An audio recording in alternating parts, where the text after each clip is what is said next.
Caracol Radio presenta ¿Cómo funcionan los servicios secretos?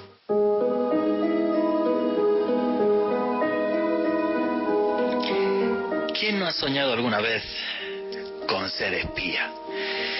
Pero un espía de esos de película, a lo James Bond, y más en tiempos como estos que estamos confinados. Ir en lujosos coches deportivos, dormir en hoteles de ensueño, tener 1001 amantes, a cual de ellas más hermosa. Que encima esta vida sea tu trabajo y que tu sueldo sea prácticamente de otro mundo, de otra galaxia. Capturar supervillanos y hacer, además de tener esta vida, que el mundo en que vivimos sea mejor y más seguro. Aunque lo cierto es que esta vida, este tipo de vida de espías, son más propios del cine y de las novelas que de la realidad, de cómo operan realmente los servicios secretos. Y es que los servicios secretos, como cualquier otra obra humana, están llenos de imperfecciones. Así es nuestra naturaleza. Y además algunas de estas imperfecciones podrían ser parte del guión de una película de humor, pero si me apuran, de una película de humor de serie B. Una de las operaciones más brillantes del KGB durante la Guerra Fría fue infiltrar a varios agentes en el MI6 británico. Los agentes que se infiltraron, que fueron 5, se conocieron como el Círculo de Cambridge. Uno de estos agentes más destacado, Guy Burgess, era astuto, sigiloso, audaz y capaz de robar documentos de máxima seguridad, sustraerlos y devolverlos sin que nadie se diera cuenta en la sede de Londres. Sin embargo, Guy Burgess tenía un pequeño defecto, y es que el señor le encantaba el alcohol. Era lo que conocemos comúnmente como un borrachete. Sus problemas de alcohol hicieron temer al KGB sobre sus operaciones, y entonces le pusieron una vigilancia cuando sustraía este tipo de documentos. Una de estas noches de vital importancia en la que él sustrajo documentos tremendamente importantes para la seguridad británica, bueno, pues su misión era muy simple: salir desde la sede del MI6 y llevar los documentos a una traductora que trabajaba para el KGB, y a la mañana siguiente devolver los documentos sin que nadie se diera cuenta de que los había hurtado. Bien, pues antes de terminar su misión estaba tan contento por lo que había hecho y estaba tan tremendamente feliz que se fue a un pub a tomarse unas copas. Y al salir del pub iba tan borracho que los documentos ultrasecretos acabaron en la puerta del bar, tirados en la acera. Los agentes del KGB que estaban en un coche observándolo, yo creo que tuvieron que estar a punto al borde del infarto. Sin embargo, otros borrachos ayudaron a recoger los documentos a Guy Burgess y se los metió en su carpeta debajo del brazo, y entre todos aquellos borrachos salió tan tranquilamente de allá rumbo a su casa a dormir la mona. Parece el guión de una película realmente de serie B, pero de serie B de las malas de humor. ¿Les parece esto algo así tremendamente sorprendente? Miren, pues a comienzos de los años 60, ahora pongamos la contraparte, hemos puesto el KGB, ahora pongamos la CIA. A comienzos de los años 60, en concreto 1961, la CIA aprobó un proyecto de espionaje llamado Gato Acústico. Esto consistía en adiestrar un gato, ponerle un dispositivo de audio en la cola y que estos gatos se infiltraran en las embajadas, caminaran por las ventanas, entraran a los despachos de los grandes diplomáticos y así poder escuchar las conversaciones. El proyecto se desarrolló con el adiestramiento del gato, de aquel super gato espía, durante 5 años, y la broma costó $15 millones de la época.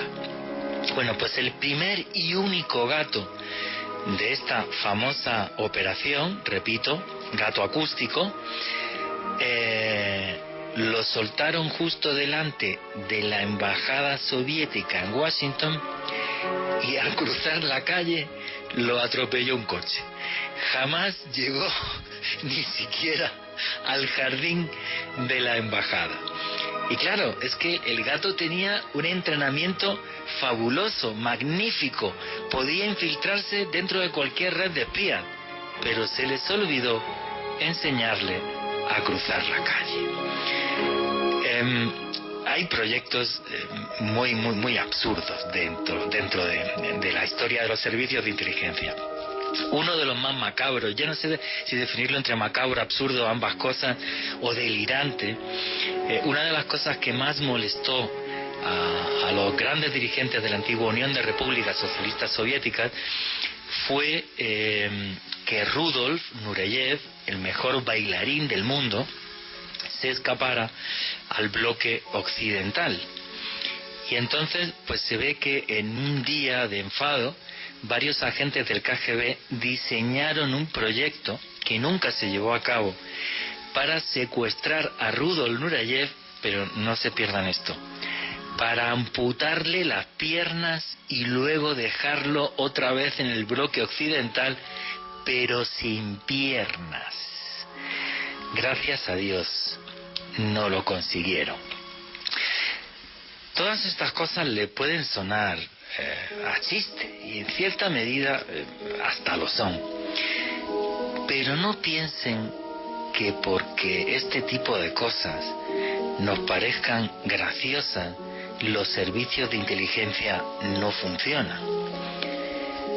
Pueden hacer operaciones brillantes que modifican la geopolítica del mundo y pueden cambiar el rumbo de la historia. Así sucedió, por ejemplo, en las 2 guerras mundiales. Hoy les vamos a hablar de todo esto, de estos aciertos, errores y de cómo funcionan los servicios de inteligencia.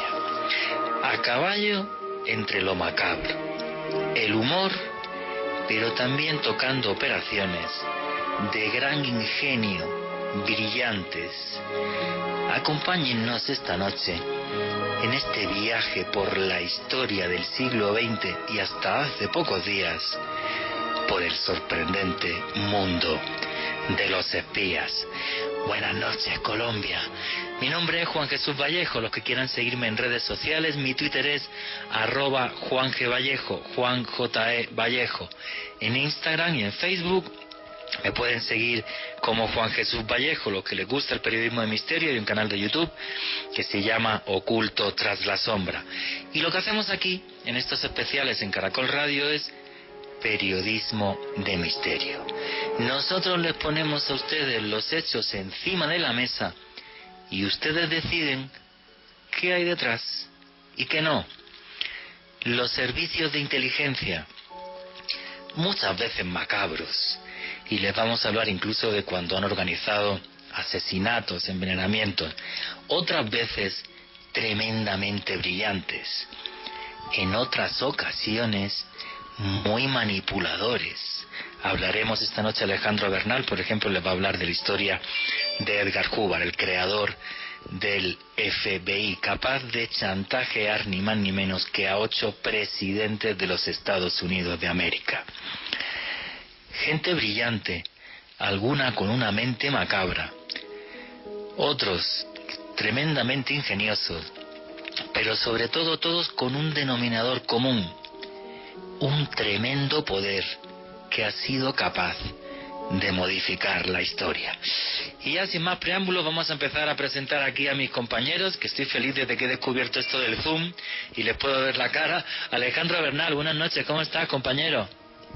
Buenas noches, Juan Jesús, un saludo para usted, para Vicky en los controles, para nuestra gran invitada Joana Arenas y desde luego para todos los oyentes como Karen Ospina, Gema Ángel, Felipe Canchila, Gladys Ferro, Alex Beltrán, Ofelia Peña, Gata del Páramo, Andrés Magno Emperador, Iván Ojeda, Marcos Mejía en Ciudad de México y desde luego para toda la gran familia del misterio que como siempre nos acompañan en las tertulias de los sábados en la noche aquí en Caracol Radio, porque el misterio es cultura y hoy con un tema realmente apasionante como es la historia de cómo funcionan los servicios secretos. Todos vuestros comentarios y preguntas a través del numeral Espías Caracol. Como siempre aquí somos una gran familia, las redes están abiertas, todos vuestros comentarios, preguntas, inquietudes, todo, repito, a través del numeral Espías Caracol. Y es que la vida de los espías es algo tremendamente apasionante. Y aquí está con nosotros Joana Arenas, periodista que trabaja en el programa Más Allá de Red Más. Amiga, hermana, buenas noches, ¿cómo estás, Joana Arenas? Hola, Juanje, buenas noches. Muy feliz de estar de nuevo aquí con esta segunda versión del programa de espías, porque la vez pasada nos quedaron muchas historias pendientes. Nos quedaron muchísimas historias. Del programa pasado contamos cómo fue ese arranque del espionaje moderno a partir del siglo XVIII y hoy lo que vamos a hablar, vamos a entrar un poco más en detalle de cómo son las operaciones y cómo funcionan ese tipo de servicios de inteligencia. Repito, todas vuestras preguntas y comentarios a través del numeral Espías Caracol. Pero antes de arrancar, yo le quiero hacer aquí una pregunta tanto a Joana como a Alejandro Bernal. A ver, Alejandro, ¿tú qué crees? ¿Que los servicios de inteligencia funcionan así como las películas de James Bond o son luego en la realidad como bastante más imperfectos o al revés, o llenos de cosas realmente ingeniosas? Yo creo, Juan Jesús, que son más imperfectos, pero también que son más macabros, son de pronto más oscuros de lo que pensamos. Nomás usted en su introducción nos comentaba del uso de gatos. A mí pues esta historia me choqueó, yo amo los gatos, tengo una gata, me impresionó, pero hay que ver más allá de lo hilarante que pueda llegar a ser, es como a la hora de ejecutar este tipo de operaciones de inteligencia se puede utilizar cualquier recurso.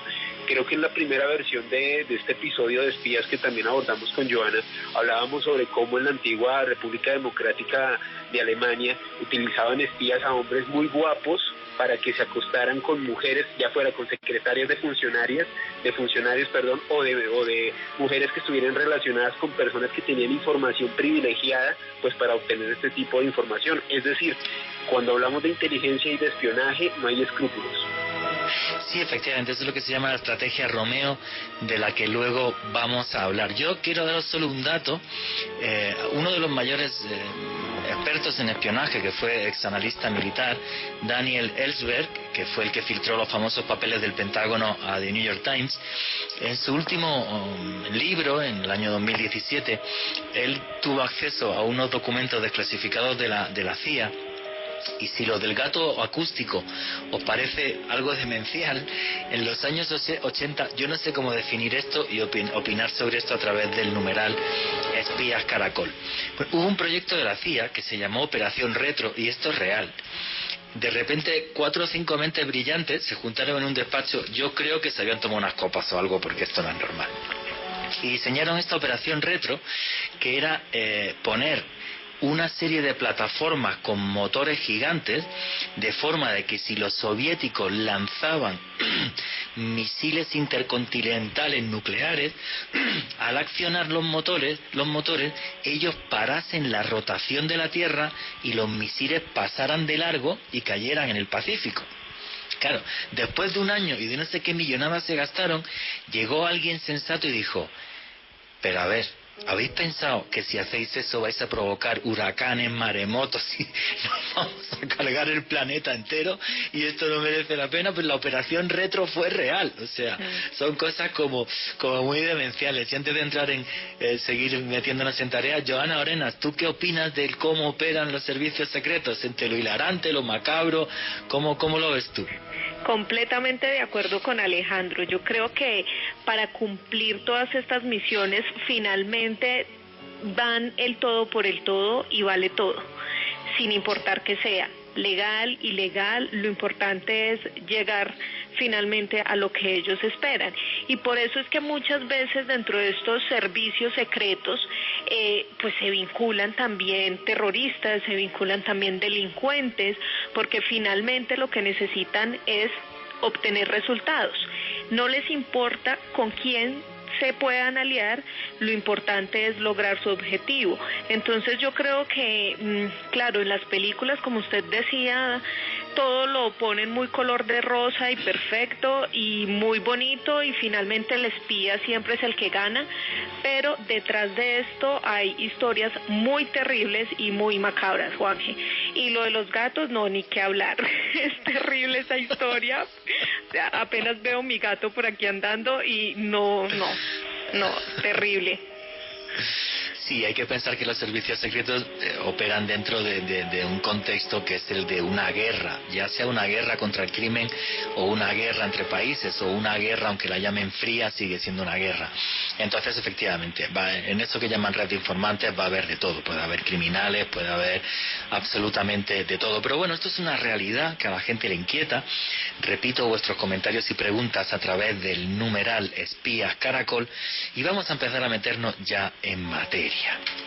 Y hay uno de esos espías que sí tuvo una vida a los James Bond y un señor del que dependió el rumbo de la Segunda Guerra Mundial, un señor tremendamente brillante, muy inteligente y que sí refleja un poco esa vida a lo James Bond, que no es ni más ni menos que Richard Sorge. ¿Quién era Richard Sorge, Joana Arenas?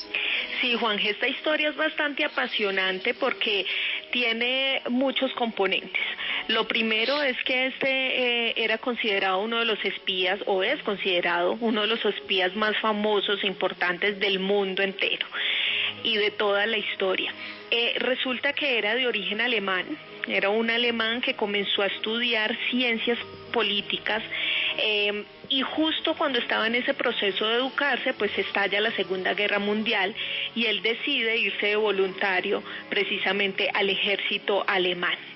Pero allá no corrió con muy buena suerte, sufrió 3 veces heridas y la última fue la más grave, que incluso lo hizo quedar cojo.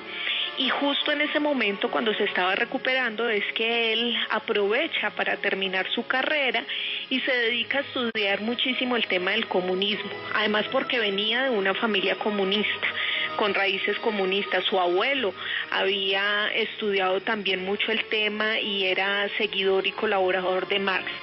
Resulta que en 1926 Richard, con todo este tema del comunismo, decide precisamente incorporarse al Partido Comunista y viaja hasta la Unión Soviética. Y allí, pues, es cuando es reclutado como agente, como espía. Y habían 2 misiones importantes que él debía cumplir. La primera era hacer inteligencia para ayudar a Mao, y la segunda, poder averiguar los planes expansionistas de China y también de Japón en contra precisamente de la Unión Soviética. Era un tipo muy inteligente y hay algo bien interesante aquí, y es que lo que hablamos la vez pasada, y es que los espías, curiosamente, son cualquier tipo de personas, esas personas que pueden pasar desapercibidas. Y este era el perfil que tenía Richard, y por eso fue tan importante. Entonces, este personaje lo primero que hace es fundar una red de espionaje en la que tenía colaboradores chinos, japoneses, norteamericanos y alemanes. El tipo era tan audaz que no dejaba ningún cabo suelto y que sabía de dónde tenía que vincular precisamente a su equipo de trabajo. Y una de las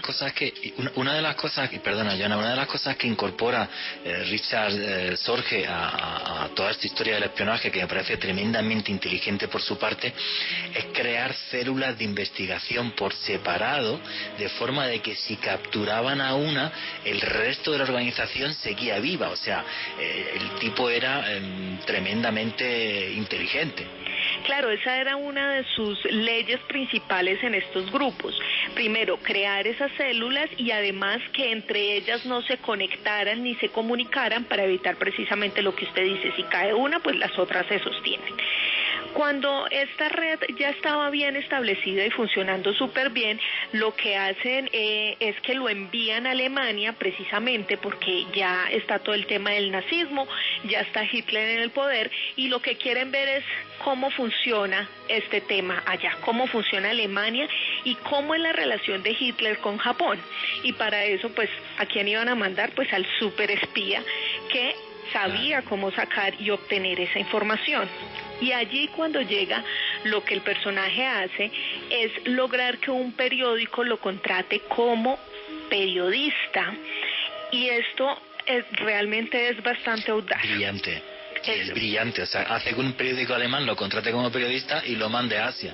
Exactamente. Es brillante. Con su carnet de periodista, pues se va de corresponsal hasta Japón y allí lo que hace es aprovechar su condición de periodista y demás conocimientos en política, porque como les digo, había estudiado esta carrera, pues lo que empieza a hacer es a relacionarse con todos los políticos, diplomáticos, las esposas de los políticos, porque también era un tipo que aprovechaba su figura, su belleza, porque era un tipo atractivo para la época, y lo aprovechaba para conquistar a las esposas de los diplomáticos y las personas pues con las que se tenía que relacionar. Es que dicen que era muy guapo, medía casi 1,90 m, ojos azules, rubio, y además era el prototipo ario perfecto que los alemanes tanto presumían, ¿no? De eso, aunque fíjate, era un agente comunista, qué cosa tan loca, ¿no? Exactamente, y esto es una de las cosas que más le ayuda a él realmente, este tema de ser como una sensación sexual o sensual incluso también para las mujeres y sobre todo pues las mujeres que estaban cercanas al poder. Cuando llega allí, lo que hace es entablar a través de estos canales diplomáticos una relación personal con el entonces embajador alemán en ese país, que era Hugo Ott.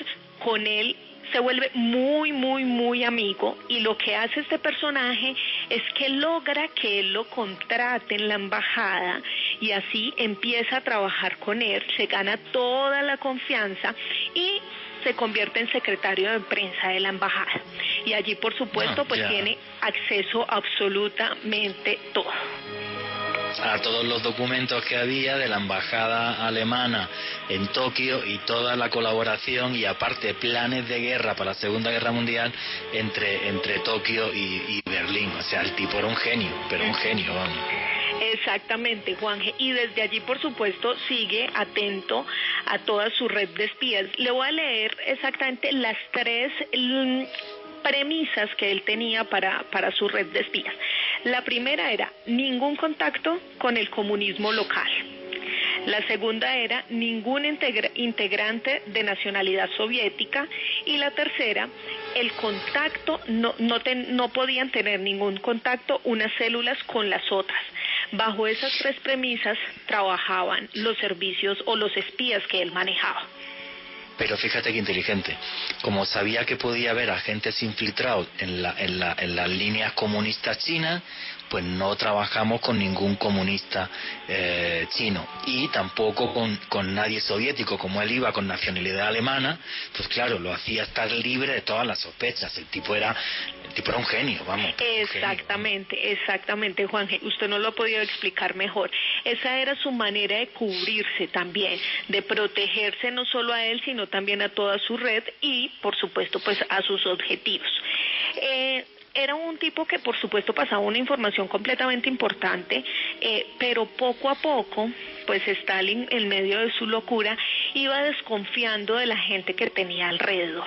Y llega el momento de la purga, y en medio de esa purga cae el jefe de Richard. El jefe Richard es asesinado y a partir de ese momento Richard pierde muchísimo contacto con el comunismo directamente de la Unión Soviética y sobre todo pues la información que le estaba brindando a Stalin. Además Stalin decía que este personaje lo único que hacía era ir a hacer relaciones públicas y no creía muchísimo, y que además era un charlatán. Él no creía en que la información que estaba pasando era real. ¿Sí? Entonces esto era bastante curioso. Además Stalin de que gastaba mucha, que le acusaba de gastar mucha plata en burdeles. Exactamente. Stalin le molestaba. Claro, pero el tipo no claramente Stalin era un envidioso. Era una de sus estrategias. Él tenía que conquistarse a todas las mujeres para poder sacar más información. No, y no solo eso. El tema de utilizar prostitutas para sacar información de altos cargos es algo que ha hecho la CIA y que han hecho todos los servicios secretos. O sea, que los servicios secretos gasten dinero en prostitución es una cosa muy, muy usual. Y con perdón, el programa que hicimos el mes pasado, cuando mi papá me contaba cómo operaban los servicios de inteligencia en España, y esto puede ser polémico, pero puedo decir a ciencia cierta que los servicios secretos también contrataban prostitutas en España en ciertos años para poder sacar información de personaje.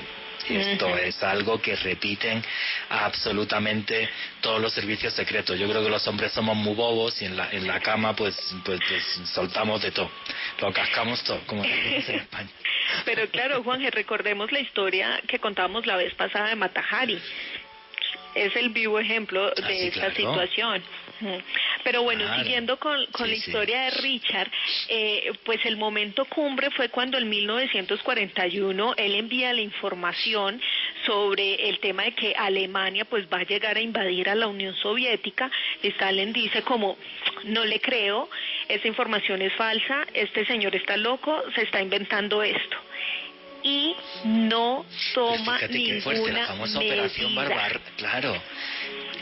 Él le adelantó la famosísima Operación Barbarossa. Exactamente. O sea, el mayor ataque de la historia hasta el desembarco de Normandía. O sea, y Stalin no le hace caso. Y Stalin dice que él está loco, y efectivamente, pues, como usted lo dice, el 22 de junio de 1941, pues los alemanes invadieron a los comunistas y Stalin dijo, oiga, esa información sí era real, no le creí. Imagínese. Y entonces después de esto dijo como no, sí, digámosle a este señor que nos siga enviando información, vamos evaluando a ver qué tal está lo que nos envía, pero no confiemos mucho. Él a pesar de ese acierto que había tenido Richard, de todas maneras guardaba cierto recelo, pero pues claramente este tipo no confiaba en nadie, ¿no? Entonces, y ahí había ya además sigue Johan, si quieres.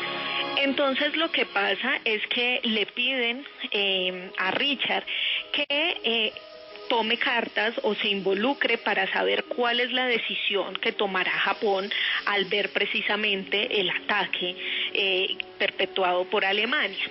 Y una vez Richard... Claro, es que el tema, espera un segundo, el tema ahí es crucial, porque una vez el ataque alemán a la Unión Soviética, el gran miedo de Stalin y de los militares soviéticos es, vale, con un frente nos podemos medio aguantar, pero como nos ataquen los japoneses, que son aliados de esta gente, como nos ataquen por Siberia, con dos frentes, ahí sí estamos fatal.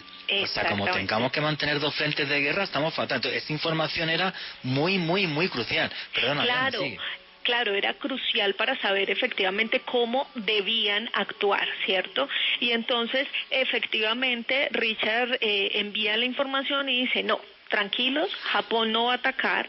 Entonces lo que hace Stalin es trasladar todas sus tropas hasta Moscú y logra de esta manera, por supuesto, derrotar a los alemanes. Allí pues cumple un gran cometido, pues logra finalmente la victoria en medio de esta situación tan complicada. Pero justo días después de que lograran derrotar a los alemanes, Richard es capturado por la policía japonesa. Y aquí empieza, digamos que la caída de este gran espía. Primero porque pues su red resulta desmantelada. Y hay varias teorías sobre quién fue el que de alguna manera lo vendió o dio información sobre él. Algunos dicen que uno de sus espías fue capturado inicialmente y que él fue el que dijo que Richard Sorge era el líder de esta banda de espías, de este grupo de espías. Otros aseguran que fue una de sus amantes, una prostituta con la que él llevaba muchísimo tiempo de amante, que fue ella quien lo vendió o quien pasó información a los japoneses, porque además, a pesar de que ella había estado vinculada dentro del grupo de espías, nunca la investigaron, nunca la policía la capturó, entonces dan por entendido que por ese lado ella pudo haber sido como la traidora de alguna manera. Dentro de los interrogatorios que le hicieron a Richard, pues él finalmente contó cómo es que había logrado montar toda esta red de espías y explicó claramente cómo funcionaba, ¿no? Cómo fue toda su estrategia, una cosa que era realmente sorprendente. Y pues por supuesto los japoneses se dieron cuenta que este tipo era un tipo de gran tallaje, que era un personaje muy importante y que podrían negociar con Stalin la libertad o el intercambio de este personaje. Llaman a Stalin para negociar y Stalin lo que dice es: no conocemos a Richard Sorge. Lo deja completamente solo. Después de que le manda semejante información, después de que logra contactar con esta información de primera mano, el tipo lo deja solo. Y finalmente, pues Richard Sorge es condenado a muerte el 7 de noviembre de 1944, el día que se celebraba la revolución bolchevique, porque lo que querían los japoneses era también presionar de alguna manera a Stalin para ver si él reaccionaba y hacían algún tipo de intercambios por prisioneros, pero al tipo le importó un carajo y finalmente dejó que un espía tan importante como este pues fuera ejecutado. Sin embargo, en 1964, casi 20 años después de su ejecución y cuando ya estaba en el poder Nikita Khrushchev,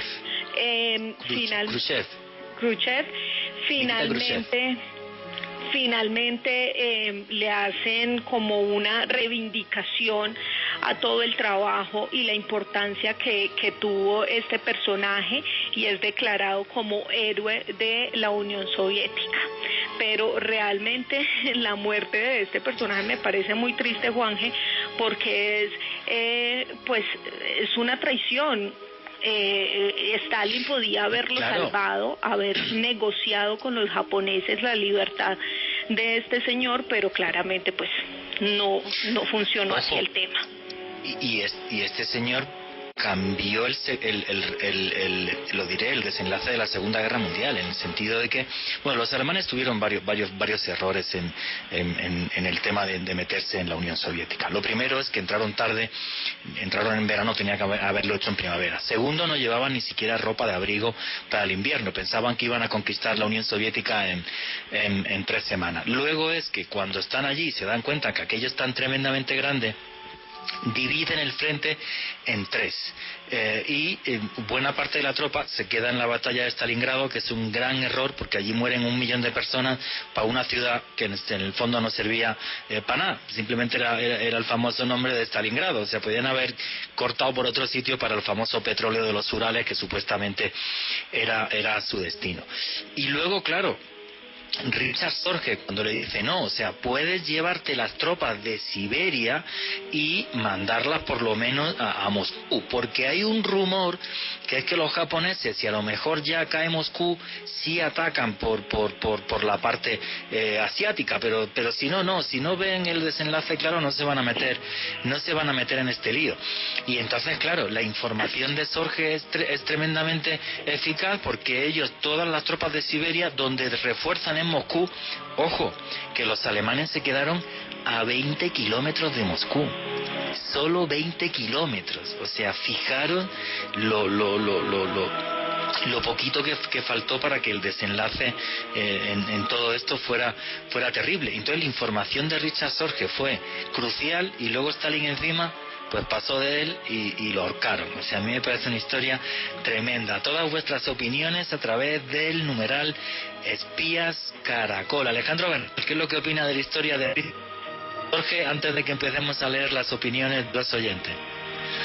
Pues definitivamente, Juanje, una historia apasionante, un tipo que no solamente supo utilizar su atractivo físico, sino su inteligencia y su capacidad de mover los hilos pues para lograr sus objetivos. Brillante, y me pareció genial la intervención de Joana, y sobre todo ese dato que nos dio que estuvo a punto de prevenir a Stalin de la operación Barbarroja, y es increíble que Stalin no lo haya podido vislumbrar. Los rusos estaban tan confiados de que los alemanes no lo iban a atacar, yo creo que de una manera bastante inocente, que Stalin no lo creyó. Así que muy interesante este dato de Jorge, la verdad no lo conocía.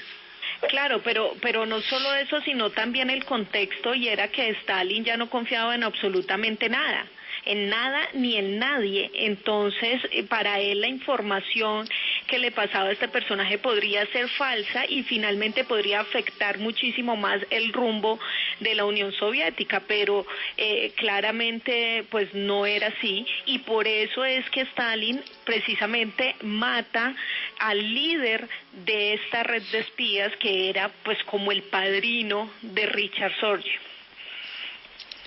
Pero eso que está diciendo Joana me parece la clave de todo. O sea, Stalin estaba loco, aparte de los problemas de alcoholismo que tenía y tal, y tenía unos delirios y una megalomanía tremenda, y entonces ni siquiera la cúpula de Stalin estaba segura con Stalin. O sea, se podía levantar un día y decir, a este me lo cargo pues porque sospecho que sucede cualquier cosa. Bueno, así mató 20 millones, no es que matara a uno o dos. O sea, es uno de los mayores genocidas de la historia.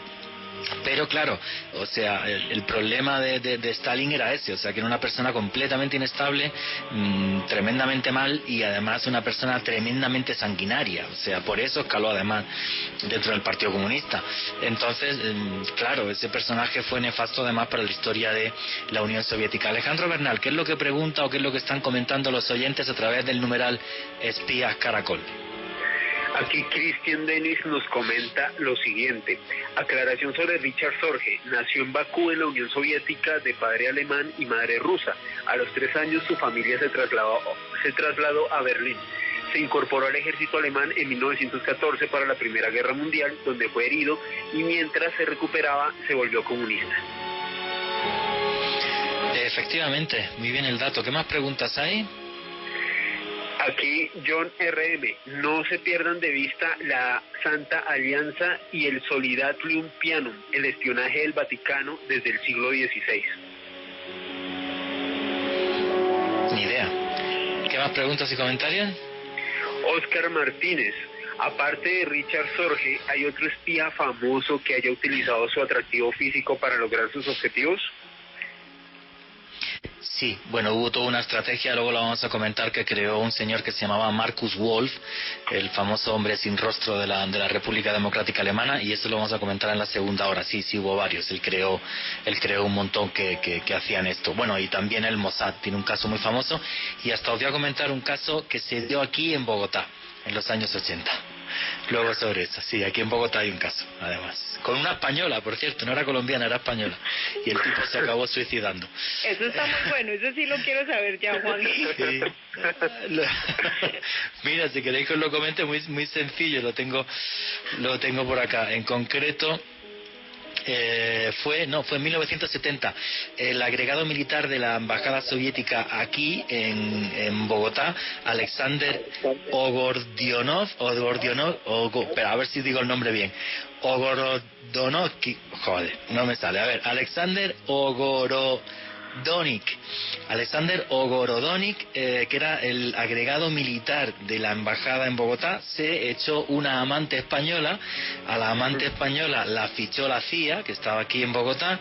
La señora le sacó absolutamente toda la información que se le podía sacar al hombre este en la cama, y cuando se dan cuenta los servicios secretos soviéticos y lo van a apresar para mandarlo a Moscú, se suicidó con una cápsula de cianuro.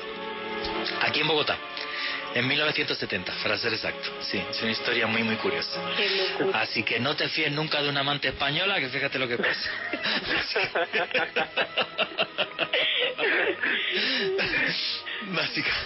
Básicamente.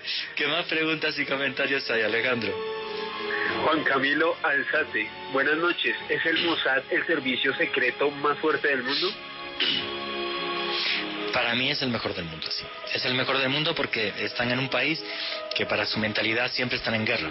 Entonces es el mejor servicio secreto del mundo y yo creo uno de los que más dinero gasta y o sea, es que son buenísimos. Luego Joana Arena nos va a hablar en la segunda parte del programa de algunas de las operaciones más famosas del Mossad. Sí, son unos genios y están en todas las películas. Por cierto, os recomiendo una serie que se llama Mossad, que hay en Netflix, una serie de documentales que es buenísima, pero buenísima, los que nos gustan los temas relacionados con el espionaje. ¿Qué más comentarios y preguntas hay? Aquí Javier nos comparte con el numeral Espías Caracol una foto de la Segunda Guerra Mundial y nos dice lo siguiente: Sicha Heydins era el servicio de inteligencia de las SS. Esta fue la primera organización de inteligencia que se creó en el partido nazi y fue considerada como una organización hermana de la Gestapo entre 1933 y 1939. Qué bueno, pues no conocía el dato. ¿Alguna pregunta o comentario más? Sí, aquí Mr. X. En el Reino Unido existieron hasta 19 agencias de espionaje. El MI1 se hacía cargo de la gestión de la información, el MI2 estaba dedicado al espionaje en Rusia y Escandinavia, y el MI11 tenía como objetivo el descifrado de criptogramas. Hoy son el servicio de inteligencia. Efectivamente, el famosísimo MI6, al que pertenecía supuestamente James Bond, aunque eso es una película. Pero bueno, yo creo que vamos a seguir todos vuestros comentarios y preguntas a través del numeral Espías Caracol. ¿Seremos capaces hoy de cumplir mi guión o no? Como siempre, vamos a ver. Eso es todo un misterio. Yo creo que no, pero bueno, no os preocupéis, que ya haremos más programas sobre este tipo de cosas. Bueno, para mí en el siglo XX, que su vida ya ha sido películas, que fue un héroe en Estados Unidos y que fue capaz de chantajear ni más ni menos que a 8 presidentes de los Estados Unidos. O sea, el tipo era tan listo que fue capaz de chantajear 8 veces a los 8 hombres más poderosos del mundo con información. Fue Edgar Hoover. ¿Pero quién es Edgar Hoover, Alejandro Bernal? El señor John Edgar Hoover fue el primer director de la Oficina Federal de Investigación, como se conoce en nuestras latitudes, el FBI.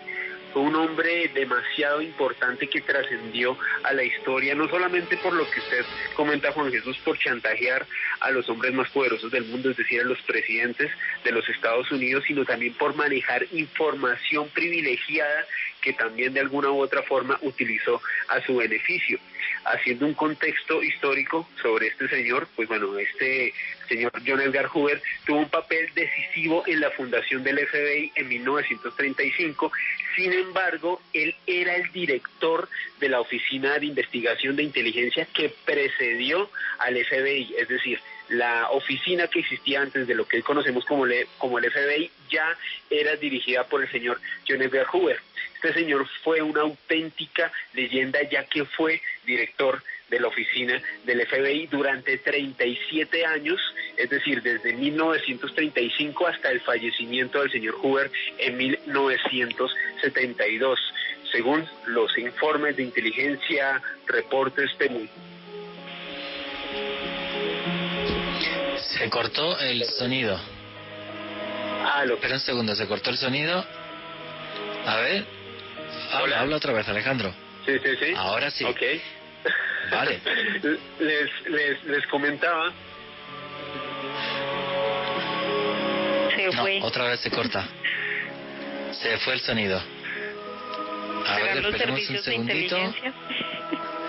Yo creo que nos han pinchado, está la CIA, el FBI, la FSB rusa nos han pillado. ¿Han visto la que estamos viendo? ¿Ya? A ver. Sí. Bueno, esto fue culpa del FBI y no quieren que revelemos sus secretos esta noche, ya saben. Yo creo. Según los libros de historia, el señor Hoover fue uno de los principales impulsores de la modernización del FBI, utilizando técnicas de tecnología de punta para la época, también un tipo de espionaje bastante, por decirlo así, diferente a como se hacía pues hasta el momento. Y sobre todo fue uno de los creadores de este concepto de policía científica. O sea, el tipo se dio cuenta que había que contratar químicos, físicos, expertos en informática, absolutamente todo, para luchar contra el crimen. O sea, el tipo fue un genio, aparte que fue un manipulador, pero realmente fue un tipo muy, muy inteligente. Y muy diligente, Juan Jesús, porque no solamente estuvo a cargo de la oficina del FBI, es decir, de los espías, de la inteligencia, sino que también le hizo frente a los gángsters durante la prohibición del alcohol en la década de los 30, fue uno de los principales funcionarios del gobierno que le hizo frente a Al Capone y a toda esta cantidad de personajes que fueron muy importantes en esta época. Hay que tener en cuenta que el señor Edgar Hoover, pues como tal, lideró algo que se conoció pues en los libros de historia como el macartismo, como la casa, es decir, la persecución de comunistas por parte del gobierno de los Estados Unidos, o sea, personas que fueran de origen ruso, de origen japonés o de cualquier otro tipo de sospecha que les hicieran pensar que eran adeptos al comunismo y que pudiesen robar información privilegiada de los Estados Unidos. Y luego otra cosa que era un obseso era con los actores de Hollywood. A ver qué actores coqueteaban con el comunismo, guionistas, directores y personajes famosos. Pero yo pienso que también se dio cuenta que espiando a este tipo de personajes que se codeaban también con políticos, pues tenía una información privilegiada con la que luego sobornar a políticos, porque el problema de los famosos archivos de Hoover, que se han perdido prácticamente todo porque le mandó a su secretaria que los destruyera, pero bueno, creo que había por ejemplo miles de páginas sobre la vida de Marilyn Monroe, o sea, porque además como sus archienemigos eran los Kennedy porque eran muy liberales, sabía que la señorita Marilyn Monroe pues tenía sus aferes con los Kennedy y se iba con alguno de ellos a la cama. Entonces, claro, es algo genial el tipo y a la vez que macabro. Es que para Hoover, Juan Jesús, las figuras de Hollywood eran muy importantes, no solamente por las relaciones que podían establecer con agentes y actores de otras partes del mundo, sino también las relaciones que muchos de ellos tenían con políticos. Yo creo que el ejemplo más claro, Marilyn Monroe con John Fitzgerald Kennedy y otras grandes figuras de la época pues de Hollywood. Como tal, Edgar Hoover llegó a proponerle al presidente Truman, este es un dato totalmente devastador, que suspendiera el recurso de habeas corpus para detener a 12,000 estadounidenses sospechosos de deslealtad. Es decir, Hoover tenía expedientes e investigaciones sobre más de 12,000 ciudadanos de su propio país que eran sospechosos de tener pues alguna afiliación al comunismo. No, lo de este tipo es una cosa tremenda. Hay una película buenísima que les recomiendo a todos, que es la película de Hoover, que el protagonista se llama ahora, que es muy famoso, Leonardo DiCaprio. Efectivamente, hace de Edgar Hoover, y entonces, claro, en la película refleja muy bien cómo sería, porque nadie lo sabe, cómo aguantó el tipo a 8 presidentes de los Estados Unidos. Y es súper gracioso porque en la película, como lo reflejan, luego no sabemos cómo fue en la realidad, lo primero que hacía un presidente cuando llegaba es: a este tío me lo cargo. Y entonces, conforme entraba en el despacho, siempre decía lo mismo: yo estoy al servicio de los Estados Unidos, de usted, y fíjese por dónde tengo aquí una información de su primo, o de su hermano, o de su tío, que resulta que se va de fulanas o consume drogas o no sé qué, pero esté usted tranquilo que conmigo esta información jamás será revelada. Fue capaz de chantajear a los 8. O sea, es que es una cosa tremendamente loca, o sea, pero qué frialdad también, ¿no? Y qué tacto al hacerlo, porque en el fondo el que tiene delante es el presidente de los Estados Unidos, no es cualquiera, ¿sabes? Pero fue capaz de hacerlo. Totalmente, y es que Juanje, el señor Hoover, según sus espías, o sea, le pedía a las personas que él dirigía en esta red de espionaje, pues coordinada por el FBI, que le informaran con regularidad detalles sobre la actividad sexual, sobre la vida sexual de los políticos, de los actores de Hollywood, que le especificaran quién era heterosexual, quién era homosexual, quién tenía tendencias bisexuales. El tipo quería saber cada detalle minucioso para saber si alguno de ellos podía ser un peligro para los Estados Unidos de América. En las investigaciones... Uno de esos personajes, por cierto, era Frank Sinatra, que por lo visto se montaba unas orgías del carajo y no estaba claro si en alguna de esas orgías había políticos, por lo visto. Era así un poco pervertidillo el hombre.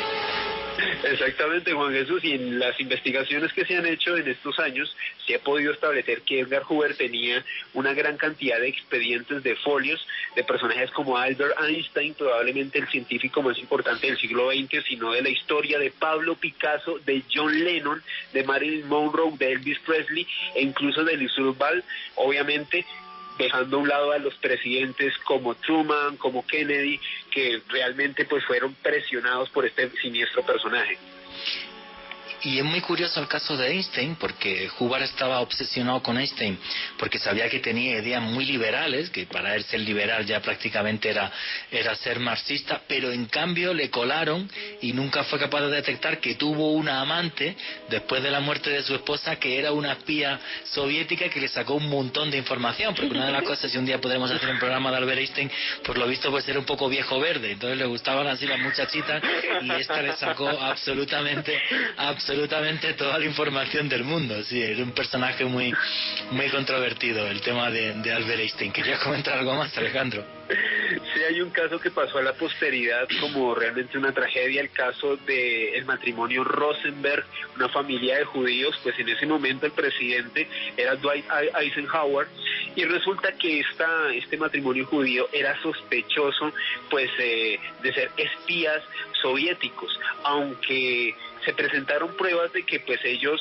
no tenían mayor implicación en el caso. Hoover se ratificó, presentó unas pruebas, unos expedientes que aparentemente los inculpaban, y esta familia fue ejecutada en la silla eléctrica, es decir, por capricho de Hoover asesinaron a un matrimonio de judíos que al día de hoy no se ha aclarado si en realidad tenían mucha implicación con los servicios de inteligencia soviéticos.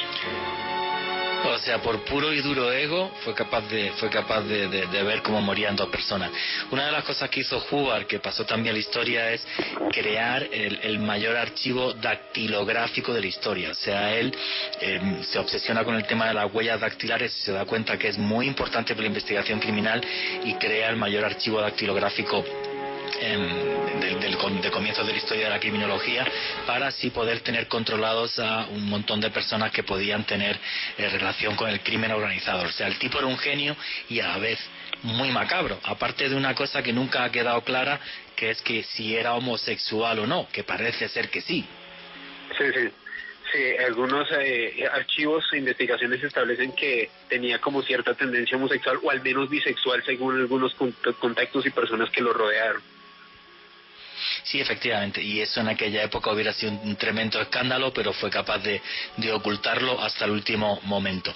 Bueno, señores, pues está terminando ya la primera hora. Vuestros comentarios a través del numeral Espías Caracol, que arrancamos la segunda hora leyendo vuestros comentarios. No os vayáis, porque falta mucho de la vida de estos hombres que a través de su ingenio cambiaron la historia. Y ahora regresamos en Especiales Caracol de Periodismo de Misterio.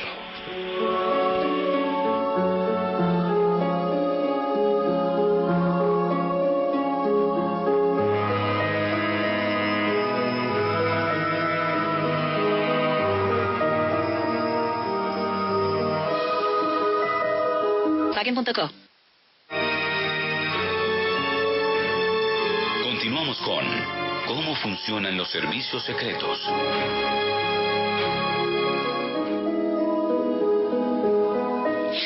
Y aquí seguimos con los especiales de misterio en Caracol Radio, Periodismo de Misterio. Aquí os ponemos los hechos encima de la mesa y vosotros decidís qué hay detrás y qué no. Además somos una gran familia, tenemos un numeral que es Espías Caracol, y ahí nos podéis poner todos los comentarios y opiniones que queráis. Pero antes de leer vuestros comentarios, estaba hablando con Alejandro Bernal aquí por el WhatsApp mientras estaba el informativo, y me comentaba que todavía tenía varios datos de Edgar Hoover que os van a sorprender. ¿Y qué datos son esos, Alejandro? Pues uno de ellos, Juan Jesús, es que en 1954 el señor Edgar Hoover, el director del FBI, apoyó la acusación del científico Edward Teller y otra gran cantidad de políticos en su época para acusar al físico nuclear Robert Oppenheimer, que a quien lo consideraban en aquel momento un espía del comunismo. Hay que tener en cuenta que Oppenheimer pues en realidad era un héroe norteamericano hasta ese momento. Claro. Había desarrollado la bomba atómica que le permitió a los norteamericanos pues la rendición de los japoneses y así ganar la Segunda Guerra Mundial. Así que en este momento hay que tener en cuenta que Hoover fue un personaje fundamental para dañar el prestigio de Robert Oppenheimer. También otro dato muy... Porque Robert Oppenheimer, que es el creador el director del proyecto Manhattan, que crea la bomba atómica, pues sí, era una persona muy liberal, y su esposa sí era un agente soviético y le sacó también un montón de información y se la mandó a los soviéticos. Disculpa, sigue. También entre 1956 y 1971 el señor Hoover promocionó un programa que se llamaba como COINTELPRO. Resulta que este programa se basaba en realizar acciones encubiertas, algunas de ellas ilegales, que estaban enfocadas en infiltrarse en organizaciones sociales o de política de izquierda en los Estados Unidos, principalmente toda aquella organización que estuviese en contra de la guerra de Vietnam. Se comentan los expedientes que se han podido encontrar hoy en día que el FBI a cargo de Edgar Hoover pudo infiltrar a las organizaciones como el Partido de las Panteras Negras. Para hacerle un contexto a los oyentes, las Panteras Negras pues era un grupo que buscaba reivindicar los derechos de las comunidades de color, pero pues digamos que de una manera un poco más violenta de lo normal. El movimiento de Martin Luther King Jr. e incluso el Ku Klux Klan. Es decir, para el señor Edgar Hoover, cualquier organización estaba bajo sospecha en aquel entonces. Sí, la verdad que fue un genio. Y sí, le tenían mucho miedo tanto al tema de las Panteras Negras y al Black Power, que bueno, una de las imágenes más famosas es en las Olimpiadas de Múnich, cuando dos atletas se levantan con un puño arriba, con un guante negro, y esto hace que pues les expulsen de las Olimpiadas, aunque hoy día son héroes en Estados Unidos, pero en aquel tiempo fueron tremendamente castigados. Y el Ku Klux Klan sí, pues porque podía despertar un odio racial que era una muy mala imagen de los Estados Unidos de América, efectivamente. Así que nada, ¿algún dato más de Hoover que nos quieras comentar, Alejandro? Sí, Juanje, de acuerdo a la información que se ha liberado en nuestros días, el señor Hoover tuvo información privilegiada principalmente de presidentes como John F. Kennedy, Lyndon Johnson y Richard Nixon. Todos ellos intentaron despedirlo, pero Hoover tenía información tan delicada y tan comprometedora de ellos que ninguno se atrevió a hacerlo. Finalmente el señor Hoover falleció en 1972 por una insuficiencia cardíaca, fue relevado en su cargo como director del FBI, y bueno, en el año 2011 Clint Eastwood, tal y como usted comentaba, Juan Jesús, realizó una película que fue protagonizada por Leonardo DiCaprio, que pues nos muestra la vida de este personaje tan interesante. Y luego además, después de su muerte, se cambiaron las leyes en Estados Unidos y ningún director del FBI puede dirigirlo más de 10 años. O sea, del poder que tuvo, dijeron ya otro más, por no. Si acaso. A los 10 años, por si acaso no cubrimos. Alejandro, ¿qué preguntas y comentarios hay a través del numeral Espías Caracol? ¿Hay alguna pregunta o algún comentario sobre este señor? Sí, aquí Hernán Rojas nos pregunta lo siguiente: ¿hubo alguien igual o más poderoso que Hoover a mediados del siglo pasado en Estados Unidos? No, yo creo que lo de este señor, no, ni siquiera Allen Dulles, el director famoso de la CIA, el creador de la CIA, tuvo el poder que tuvo este señor. Es que chantajear a un presidente de los Estados Unidos, no 1, 8, es que no lo ha hecho nadie. O sea, no, vamos, en ese sentido a este señor ni quien le llegue ni a la altura de los zapatos. Vamos. ¿Qué más comentarios hay por ahí? Ramiro López, ¿es decir que el FBI fue más poderoso que el ejército de los Estados Unidos en ese momento? No, el ejército tiene que pensar que está hecho y diseñado para operaciones militares y la inteligencia del ejército está pensada para ver qué están haciendo otros países, la Unión Soviética y demás, y se diseña la inteligencia para eso. El tema es que el FBI diseñó una inteligencia para dentro de los Estados Unidos de América. Por eso le dio este poder tan absurdo al señor Edgar Hoover, porque él tenía datos de políticos, de actrices, de actores, de gente famosa, de posibles comunistas, mientras lo que estaba enfocada era a investigar qué iban a hacer los soviéticos, qué tipo de misiles tenían, qué armas tenían, los chinos y demás. Entonces por eso tenía este poder tan absurdo. Aquí Luis M. Márquez nos pregunta lo siguiente: ¿cuál es la relación de la CIA con el 11 de septiembre? De eso hacemos un programa entero. Sí, os puedo comentar que hay un documento de la CIA en los años 60 o algo así. Estaba ya Kennedy de presidente, que es muy curioso porque diseñan 5 operaciones para poder provocar una guerra con Cuba, y una de esas 5 operaciones era secuestrar, no secuestrar un avión, sino coger un avión, llenarlo de agentes de la CIA, estrellarlo en algún lugar que fuera clave de forma teledirigida. O sea, el avión despegaba, aterrizaba, se bajaban todos los personajes que había dentro y de forma teledirigida lo estrellaban. Eso sí es un documento de la CIA que está desclasificado, pero bueno, el tema del 11S es un tema muy largo y muy complejo, que podemos decir que es o bien uno de los mayores errores de la CIA, o bien que realmente la CIA supiera lo que iba a pasar. Pero eso tenemos que hacer un programa entero porque sería muy muy largo de responder. ¿Qué más preguntas hay? Andrés, ¿qué nos puede decir Juan Jesús sobre Uri Geller como espía? Bueno, que Uri Geller trabajó para la CIA no cabe ninguna duda. ¿Vale? Que hay un señor que se llama James Randi y dice que todo lo que hace Uri Geller es un fraude y demás y bla bla bla bla, y hasta hay un vídeo donde pillan a Uri Geller en un fraude, cómo dobla una cuchara y cosas así. Perfecto, pero que trabajó para la CIA, para esto que se llamó el programa Stargate, o sea, como psíquico, segurísimo, eso no cabe ninguna duda. Aquí Cristian Martínez nos comenta lo siguiente: no eran espías, pero en la Segunda Guerra Mundial se usaron delfines para hacer pedazos barcos y submarinos. De ahí el famoso Flipper. Sí, no conozco el dato exactamente, pero es posible. Igual que se utilizaron perros con bombas para meterse debajo de los tanques y que reventaran tanques. Sí, el utilizar animales en ese tipo de cosas es bastante usual, sí, por desgracia. ¿Algún comentario, alguna pregunta más? Sí, Juan Solarte, se dice que la CIA no puede operar adentro de los Estados Unidos, ¿eso es cierto? No, falsísimo. La CIA puede operar dentro de los Estados Unidos y opera dentro de los Estados Unidos, si no, ¿cómo pueden, por ejemplo, hacer que no haya atentados terroristas como el del 11S? Sí, pueden operar, pero perfectísimamente dentro de los Estados Unidos, sí.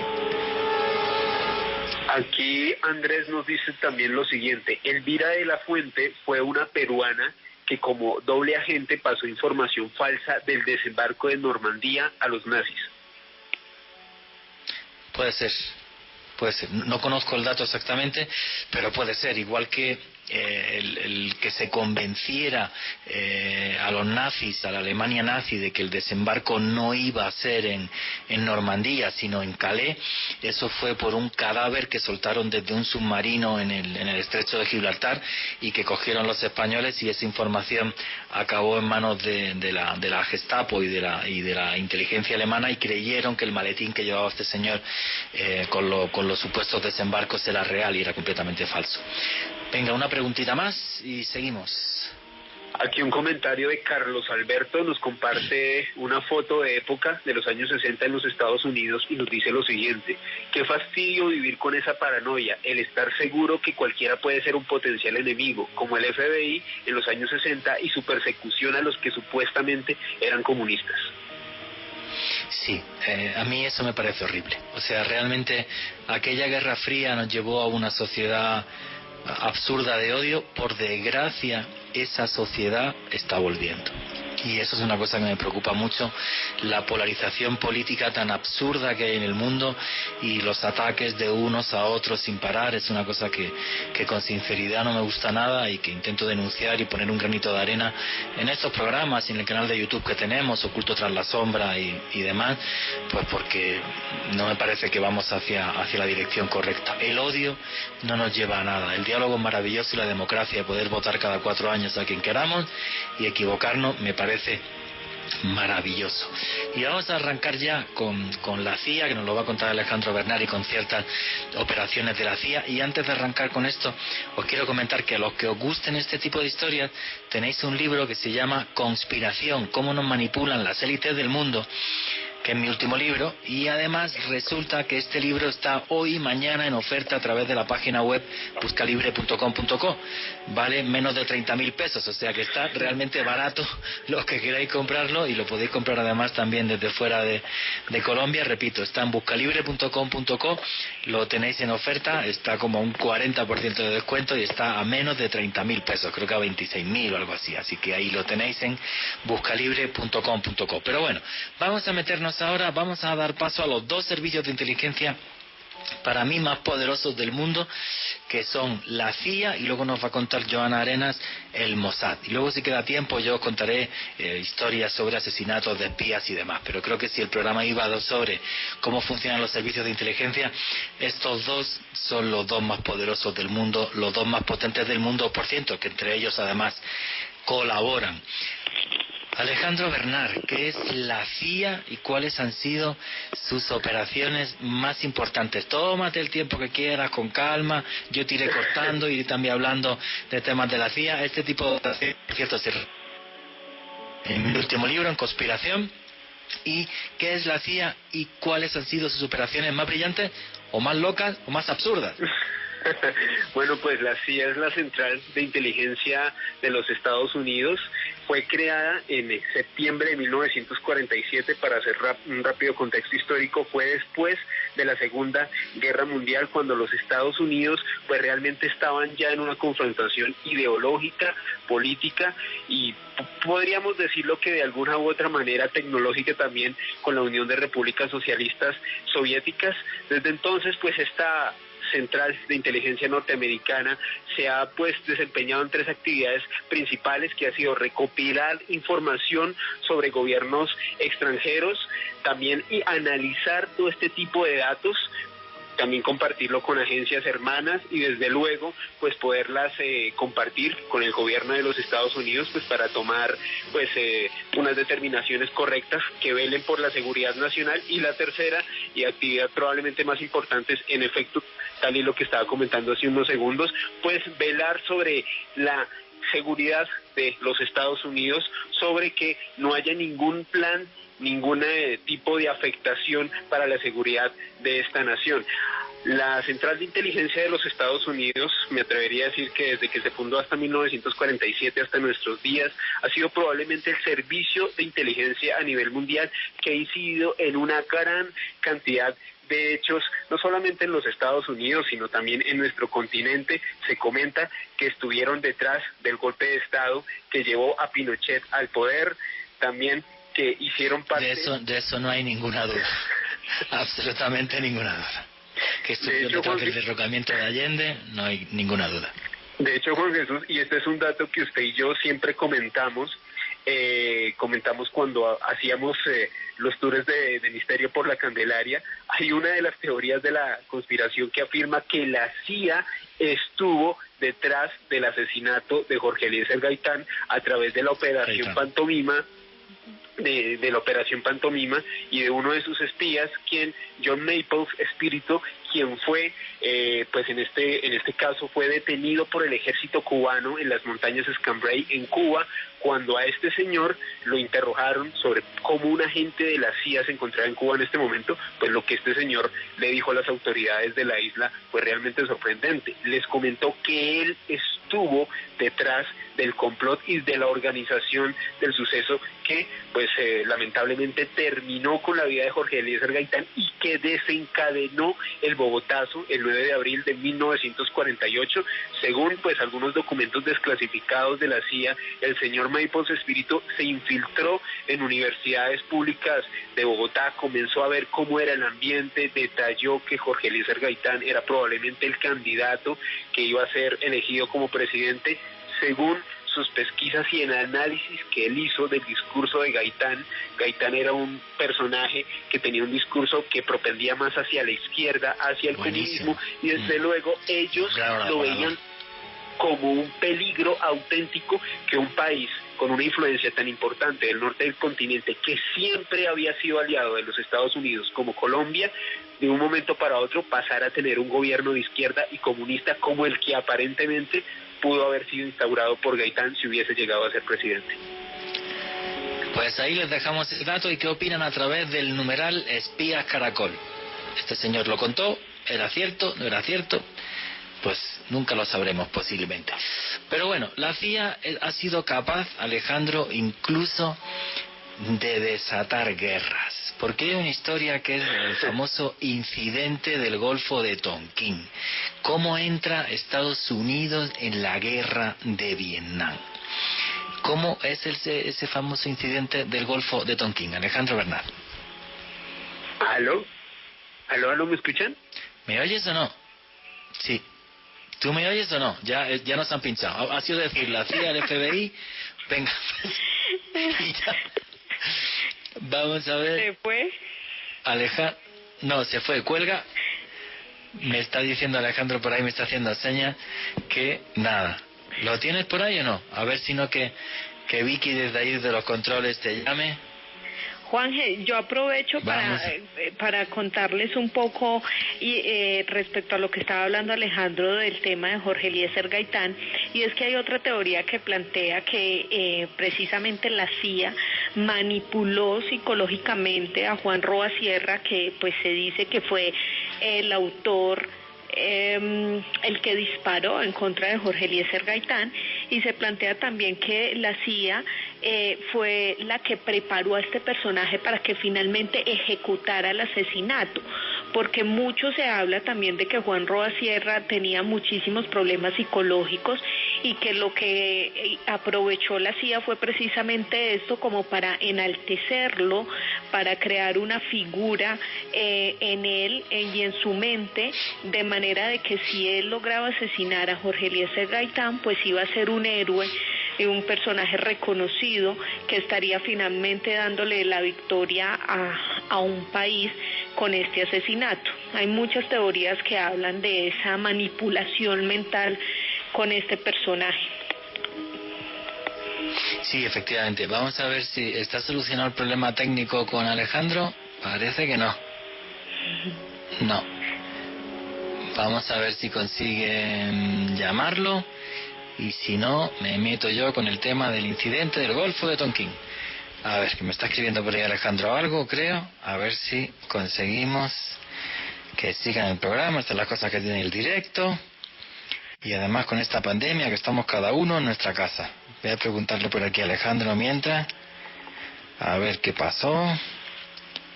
Y si no, pues yo me meto con el incidente del Golfo de Tonquín. Yo creo que el teléfono como que se le ha muerto, porque lo estoy escribiendo por WhatsApp.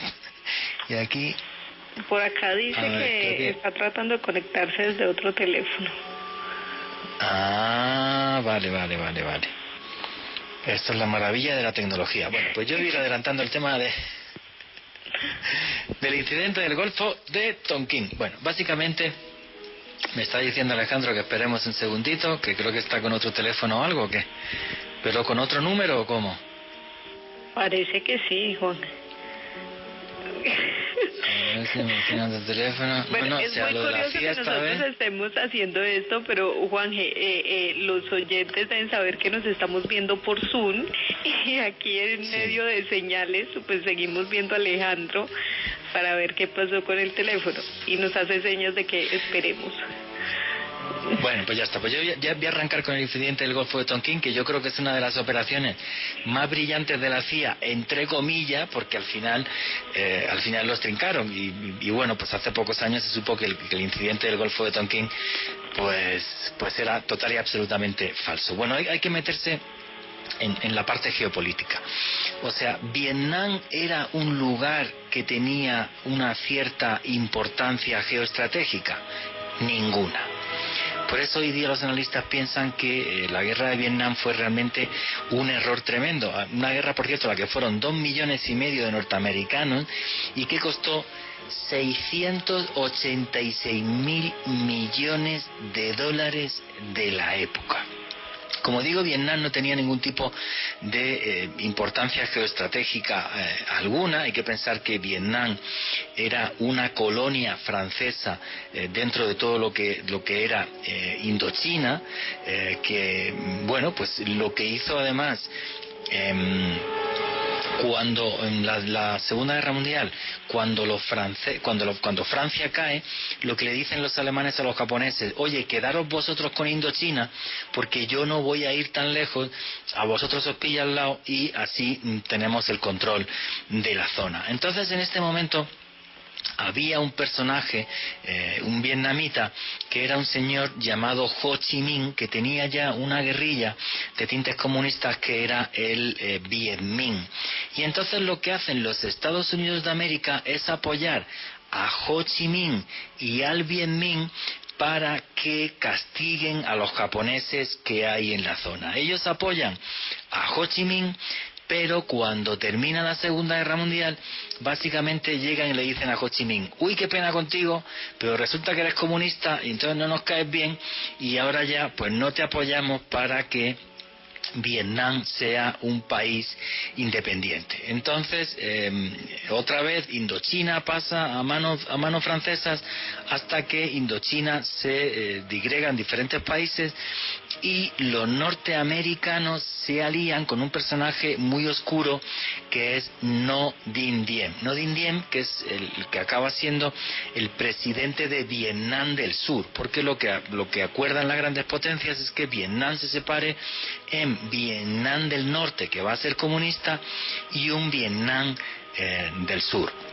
Exactamente igual que hicieron con la República de Corea. Bueno, pues el señor Ngo Dinh Diem, el problema que tenía es que era un corrupto bastante importante, era además cristiano cuando la mayoría de la población era budista, y empieza a prohibir, por ejemplo, diferentes ceremonias budistas. El problema en Vietnam del Sur es que incluso el budismo se alía con el comunismo, y hay un momento muy importante, el 11 de junio de 1963, cuando hay un monje que se llama Thich Quang Duc, que se quemó vivo delante de las cámaras de televisión norteamericanas, y pues esto es una gran conmoción en el país, es una gran conmoción a nivel internacional, y Ngo Dinh Diem tiene que echar para atrás para que para que no haya una represión sobre la religión budista. Hay un momento incluso en el que Kennedy se plantea con la CIA impulsar un golpe de Estado en Vietnam, pero luego esto acabó en nada, y Lyndon B. Johnson, que es el presidente que entra después, pues digamos que lo deja atrás.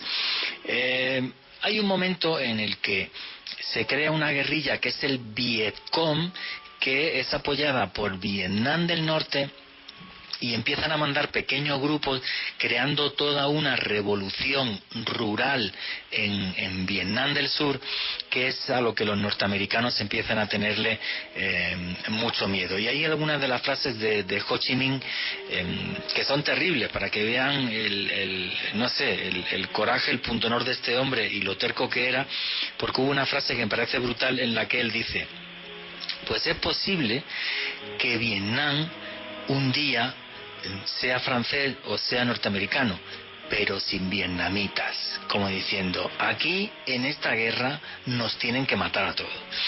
Entonces, bueno, pues todo lo que sucede es que el 2 de agosto de ese 1900, ya estamos en 1964, pues hay un acorazado que es el USS Maddox, que entra en el Golfo de Tonkin porque quería destruir una estación de radio cercana, en territorio de Vietnam del Norte.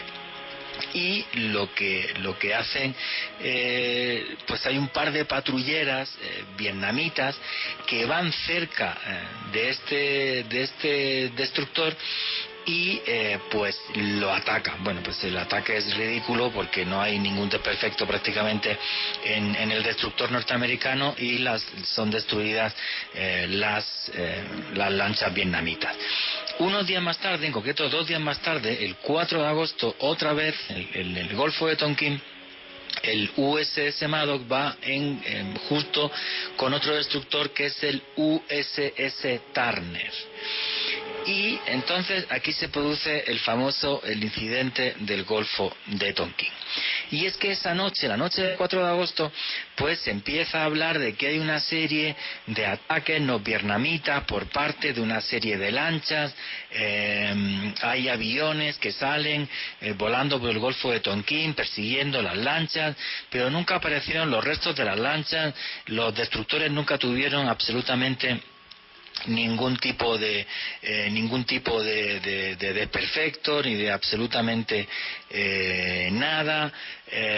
Todas las comunicaciones salieron de la misma base, que eso es lo que era muy sospechoso, que era desde Pubey, hablando de movimiento de lanchas norvietnamitas, pero nadie vio ninguna lancha norvietnamita. Los aviadores no vieron nada, absolutamente nada. Pero bueno, con esto se hizo un informe de defensa, un informe que tuvo el secretario de Defensa, Robert McNamara, y con este informe de Robert McNamara, del secretario de Defensa, es lo que utiliza Lyndon B. Johnson para declarar la guerra a Vietnam después de 2 ataques consecutivos. Y aquí un detalle muy curioso, porque en 1995 se reunieron Robert McNamara y el que era el ministro de Defensa norvietnamita, Vo Nguyen Giap, que mantuvieron una reunión cordial ya después de muchos años de cerrado el incidente del Golfo de Tonkin. Y el señor Vo Nguyen Giap le dijo ni más ni menos a Robert McNamara en la reunión públicamente: el segundo ataque se lo inventaron ustedes. Jamás existió ningún segundo ataque en el Golfo de Tonkin. Es más, el primero fue un error de las tropas, porque teníamos dicho que aunque algún destructor o barco se metiera dentro de las aguas norvietnamitas, en ningún caso se iba a atacar. Así que aquello quedó allí. Y es curioso porque Robert McNamara, que por cierto llegó a ser presidente del Banco Mundial, comentó una vez, y voy a leer literal las declaraciones de Robert McNamara: yo nunca había visitado Indochina y no comprendía nada de su historia, su lengua, cultura o sus valores. Estábamos en posición de decidir una política para una tierra que era desconocida para nosotros. Y esto provocó, pues, muchísimos miles y miles de muertos. ¿Qué opinan ustedes de toda esta historia del famoso Golfo, del incidente de Tonkin, que ya se reconoce por parte de la CIA que es falso, ¿vale? Y que provocó la guerra de Vietnam? Por cierto, vuestros comentarios a través del numeral Espías Caracol. Creo que Alejandro Bernal ya tiene otro teléfono, me parece, pero tenemos el número de teléfono para que lo pase yo a Caracol. ¿Lo tengo en mi celular? Juanje, quiere que lo llamen al mismo número, dice que ya tiene ¿sí? su Pues mismo número, pero que por favor lo llamen. Ya le está marcando Vicky, me dice. Vamos a ver si está Alejandro Bernal por ahí. Lo que pasa cuando uno habla de la CIA, del FBI, de esas cosas, pues te sabotean. Ahí están. Básicamente. Estamos pendientes aquí con todo el suspense del mundo. Sí. Por acá. Regresó. Bueno, regresó Alejandro Bernal. ¿Te secuestró la CIA? ¿Fue una abducción o qué pasó? Yo creo, Juan Jesús, que la CIA intervino en mi teléfono porque mágicamente la SIM no reconocía llamadas ni nada, o sea, como si hubiese sido bloqueado totalmente. Una conspiración entre Edgar Hoover, la CIA, el Mossad y todos para evitar que hablara esta noche. Bueno, mientras tú estabas por ahí con tus problemas, yo he contado la historia del incidente del Golfo de Tonkin, como es una historia total y absolutamente falsa. El segundo ataque de... Ahora se fue. No, aquí sí. ¿Habla por ahí? Sí, está. Ya me tenéis asustado. Entonces, el incidente del Golfo de Tonkin es completamente falso. Una de las cosas que comento en mi último libro, Conspiración, que quizás la parte más infame de la guerra de Vietnam, desde mi punto de vista, es que los norteamericanos lanzaron un herbicida que se llamó el agente naranja, y por desgracia ya van 4 millones de víctimas por parte de ese agente naranja, que por cierto hace unos años norteamericanos pues comenzaron ciertas labores de limpieza de los químicos en tierras contaminadas, pero me parece algo terrible, ¿no? Que esto no haya quedado como un crimen de guerra que debería de haber sido un crimen de guerra. Repito, 4 millones de víctimas, y la fuente la puedo decir porque es un periódico que pertenece a este grupo, al Grupo Prisa, que es el diario El País, de un artículo que consulté para hacer el libro. Una de las frases que dijo Ho Chi Minh, que me parecen lapidarias sobre la guerra de Vietnam, es la siguiente: por cada 10 de los nuestros que matéis, nosotros mataremos solamente a uno de los vuestros, y aún así, al final, vosotros os cansaréis antes. Fijaros qué terrible. La frase de Ho Chi Minh. ¿Qué comenta? Dime. En específico habla. Sobre el incidente de Tonkin, que pues usted nos estaba comentando mientras la CIA me tenía secuestrado.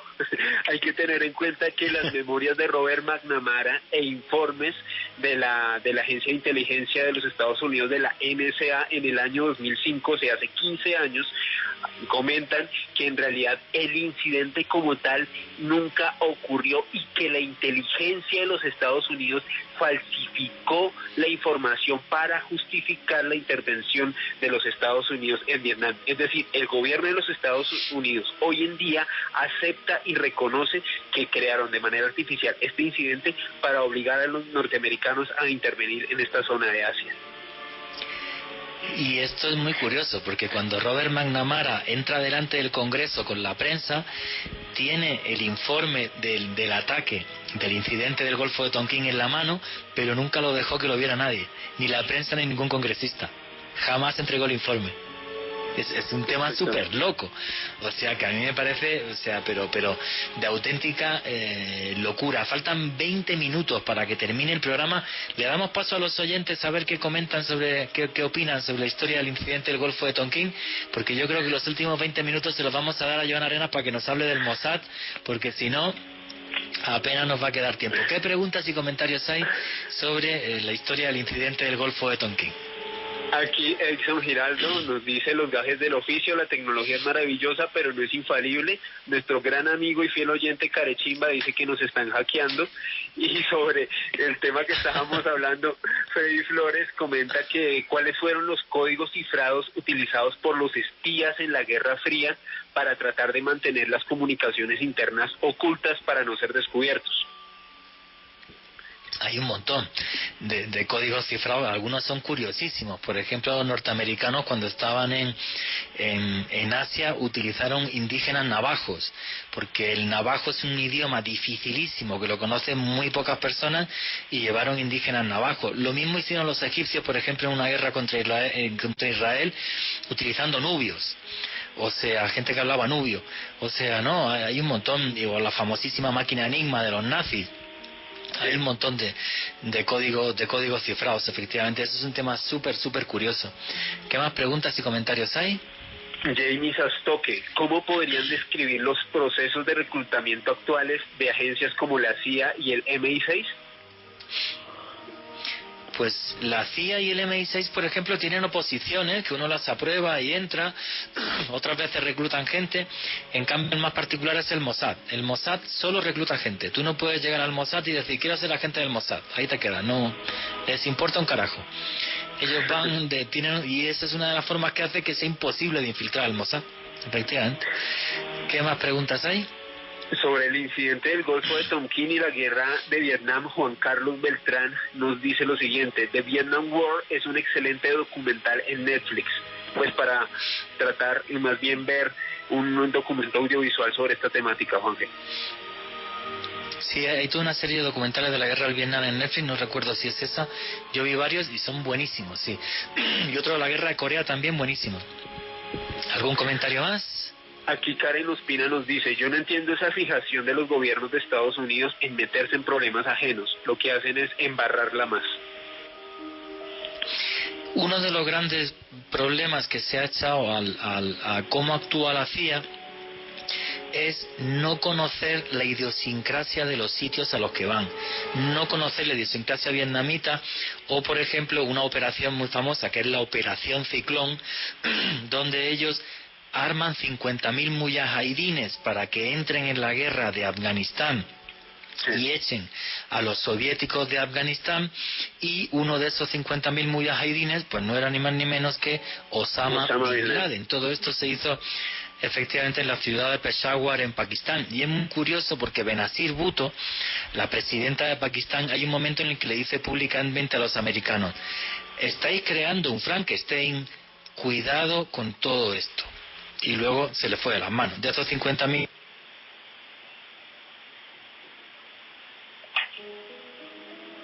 Ok. Aló. Hola, hola. Ahora se fue Juanje. Sí. Juanje se fue. ¿Ahora me fui yo? Sí. No, ya escuchamos a Juan Jesús. Ya regresaste, pero te había ido. No, nos están hackeando Juan Jesús aquí, claro, Giraldo. puede decir Osama Bin Laden y ya saltaron todas las Osama alarmas. Bin Laden Tengo que tener se fue el audio. Puede decir, no, tengo que tener el satélite aquí encima ya. O sea... Aquí Víctor Giraldo nos dice y nos reporta que técnicamente se cayó la aplicación de Caracol Radio por donde él estaba escuchando el programa. Ay, no, así que no solamente...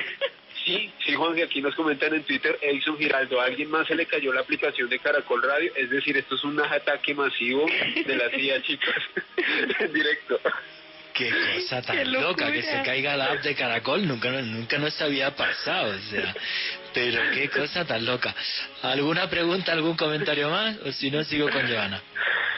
No, Juan Jesús, pues quería hacer una aclaración sobre lo que usted comentaba de la Operación Ciclón. Pues hay que tener en cuenta que al día de hoy no se sabe realmente cuánto dinero invirtió el gobierno de los Estados Unidos financiando guerrillas afganistanas y personas que iban a hacerle frente a la invasión soviética en este país.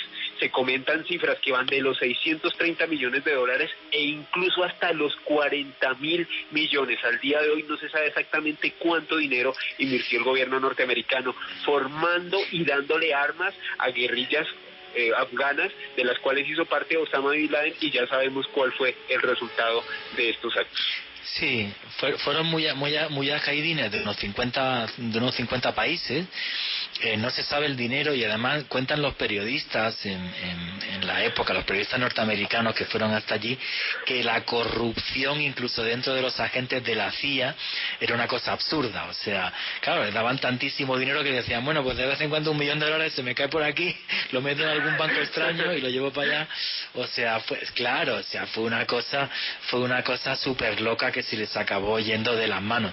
Es que la idea de la CIA no solamente era darle su Vietnam a los soviéticos, sino que además este movimiento mujahidín pues entrase en las repúblicas soviéticas que había rodeando Afganistán, porque eran de mayoría musulmana. Entonces querían crear un movimiento islámico que acabase con el comunismo, efectivamente, ya que el comunismo rechaza la religión. Digamos, la estrategia le salió, pero horrorosa, o sea, le salió súper mal. Pero bueno, faltan... Dime. No, Juan, que la idea era, en efecto, tal y como usted comentaba, desde Afganistán penetrar las fronteras de Uzbekistán, Tayikistán y Turkmenistán y comenzar a utilizar esa influencia musulmana para a su vez comenzar a permear y debilitar a la Unión de Repúblicas Socialistas Soviéticas. Y le salió pero fatal, fatal. Bueno, faltan 15 minutos y tenemos aquí la señorita Joana Arenas que nos va a hablar desde mi punto de vista del que es el servicio secreto más brillante del mundo. Brillante en cuanto a eficiencia, luego ya que actúan de una forma legal o no, eso sería otra cosa. Pero brillante en cuanto a su eficiencia sí, que es el Mossad. ¿Qué es el Mossad, Joana Arenas? Sí, Juanje, como usted muy bien lo dice, ha sido calificado por muchos como el principal servicio de inteligencia del mundo. Claramente está dedicado a la recopilación de información, acciones encubiertas, el espionaje, el contraterrorismo, esto en el mundo, porque dentro de Israel funciona otro servicio de inteligencia. Ese es el que funciona para otros países. Y una de las operaciones más importantes y destacadas de este servicio de inteligencia es la Operación Moisés, que es una operación que se empieza a cranear en 1970 y realmente llega hasta su fin en 1991 con otra operación que es la Operación Salomón. Pero esto es realmente impactante, o sea, es como la perfección hecha operación. Estaba todo fríamente calculado. Lo que querían con esta operación era salvar a los judíos etíopes y llevarlos a Israel para protegerlos. Hay que decir que en Etiopía hay unos judíos que son los falashas, que son judíos negros, son de color, y de repente el gobierno israelí dijo: no vamos a permitir un segundo holocausto, no vamos a dejar que maten miles de judíos, y me da igual Naciones Unidas, el Consejo de Seguridad, Estados Unidos, Unión Soviética, me da igual todo, o sea, los voy a sacar de Etiopía sí o sí, y me da igual. Y eso lo hizo el Mossad, que es una operación brillante. Continúa, Joana. Así es, Juanje. Entonces, todo esto fue pensado y planeado por el agente de nombre Gates Simon. A él fue el que se le metió esta idea en la cabeza, habló con el director de la Mossad, le planteó esta estrategia y al inicio le dijeron como: a ver, usted está loco, esto es casi que imposible, no vamos a lograr hacerlo, pero insistió tanto que finalmente le dieron el presupuesto y le siguieron la idea para lograr hacer este traslado. Y toda la historia realmente de la operación empieza en 1972, 2 años después de que él hubiese planteado esta estrategia frente a su director. En 1972 se empiezan a construir en un pueblo de Sudán, empiezan a construir un complejo turístico muy grande, por supuestamente unos italianos, un hotel de lujo con una cantidad de atracciones, con playa, con una cantidad de dinero que tenían para planear todo esto. Supuestamente eran italianos. Pero ¿qué pasó? Cuando todo este resort estaba listo, pues aparentemente no tenía ni electricidad, ni agua, todo había fallado en cuanto a estrategia para poder que los turistas llegaran hasta este lugar. Y se empezó a hablar de un supuesto sabotaje que había hecho el gobierno de Sudán para poderse apropiar de este negocio. Y allí en ese momento llegan supuestamente otros italianos a ofrecerle dinero a ese gobierno de Sudán para que los dejen administrar ese negocio y finalmente pues ponerlo en flote. Y eso era todo lo que se sabía. Efectivamente pasó así y se creó este lugar que era realmente gigantesco, lujoso, tenía deportes náuticos, comida, vino, que era muy curioso que en ese lugar, pues en ese país, pues se consumiera, por ejemplo, licor, está prohibido en el mundo musulmán, claro. Exactamente, en el mundo musulmán. Pero todo esto, todo este tema de los italianos y todo este sabotaje supuestamente por el gobierno de Sudán era completamente falso. Esta era la estrategia, la primera estrategia que tenían los agentes de la Mossad para poder pasar desapercibidos y finalmente lograr que estos judíos etíopes llegaran a este lugar y de esa manera trasladarlos pues hasta Israel.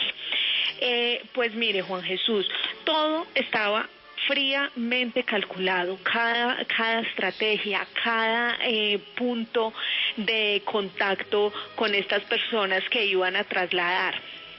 Lo que empieza a suceder claramente es que esto tiene un presupuesto exorbitante, una cantidad de dinero impresionante, por supuesto, porque como les digo, era un plan pero estratégico, y además la estructura y el dinero que se habían gastado para montar todo este hotel pues era realmente pues muy absurdo.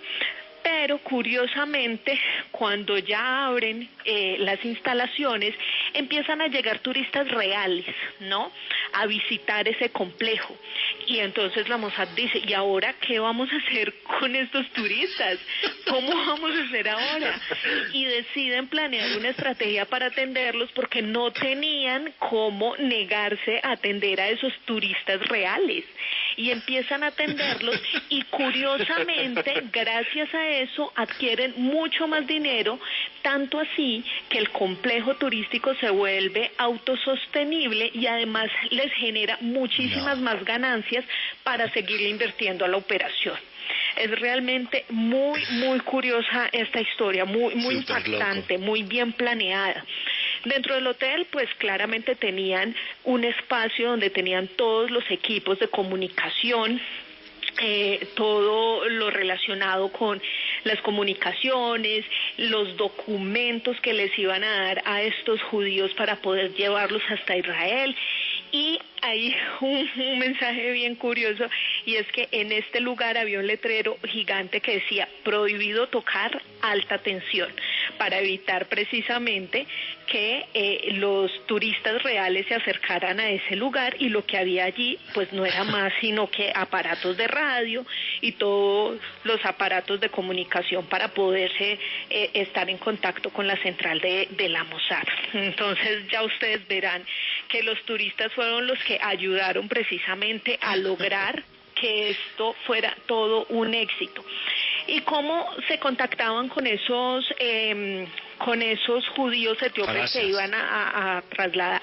Pues los contactaban como si ellos fueran mercenarios y los capturaban de alguna manera, no les decían realmente para qué los requerían, les daban documentación falsa y los llevaban hasta el complejo. Cuando ellos llegaban al complejo, pues les contaban la verdad, les decían que no podían comunicarle a nadie ni decirle absolutamente nada de esta información, y en 1982 pues aterrizó el primer avión, un avión Hércules, con un pelotón israelí, y allí rescataron a los 130 primeros judíos etíopes que finalmente lograron salir de Sudán y vivir pues y llegar pues hasta Israel.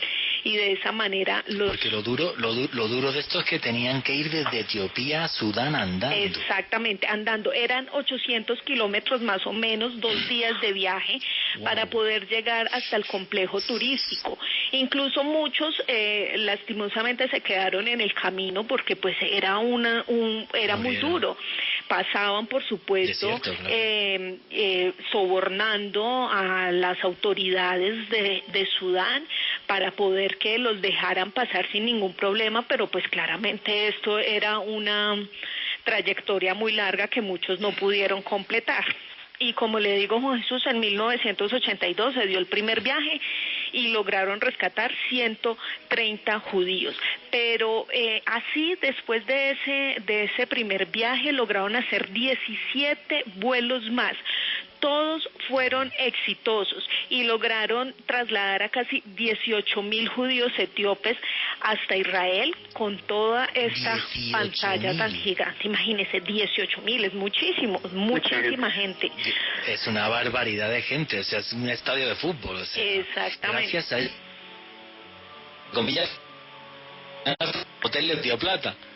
Sí, claro, porque como le decía hace un rato Juan Jesús, gracias a los turistas reales, el hotel se volvió autosostenible, pero también sirvió para que ellos contrataran muchos más buses y también para que contrataran otros aviones que finalmente trasladarían a esos judíos hasta Israel.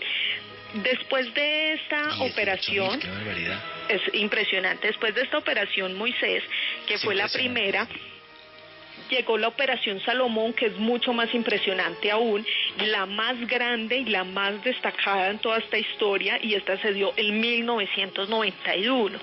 ¿Por qué le digo que la más destacada? Porque la otra duró algunos años, pero la operación Salomón duró solo 30 horas y logró evacuar a 15.000 de los 16.000 judíos etíopes. Entonces, imagínese esto, Juan Jesús, o sea, esta sí fue el récord total. Fueron miles de evacuados, en su mayoría eran campesinos, nunca habían salido de su provincia, los contactaban rápidamente y lograban que se embarcaran en esta idea. Algunos de ellos viajaban incluso por este territorio a pie, descalzos, para lograr pues esta hazaña, y hasta 1.000 de estos judíos lograron ser introducidos en un solo avión, en un Boeing 747. Lo que hicieron fue quitar los asientos. Ya, Juanje, ya voy. Solo esto le voy a contar. Tienes 2 minutos. Dice que esta operación es buenísima. Esa es una historia. Sí. Por cierto, yo conocí a una persona que participó en ella. Sigue.